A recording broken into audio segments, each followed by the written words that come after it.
আল্লাহ ইনশাআল্লাহ গরিবের দোয়া নিয়ে আর কি করবেন? গরিবের দোয়াই তো চাই। চাইবেন না, এই ওয়াজও চাইবেন না। বড় লোকের দোয়া হলে কি বেহেশতে যাওয়া যাবে? মামা এটা কেমনে করবেন? আজকাল বড় লোকের মনে করো যদি মসজিদে যা, এর লাগি আলাদা একটা চেয়ার তৈরি দেয়।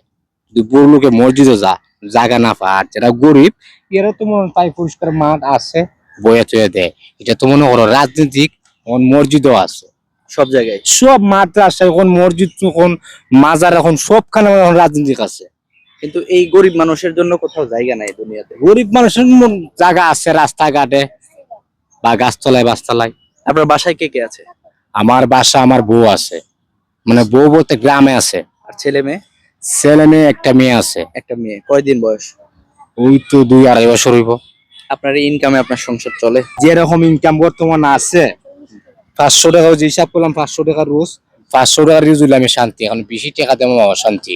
এই সন্ধ্যার সময় বউলিয়া দল লাগায় ঘুমাই গেলাম বা এর চেয়ে শান্তি তো মামা আর দুনিয়া তুই নাই। আলহামদুলিল্লাহ, আল্লাহ আপনাকে খুশি করুক।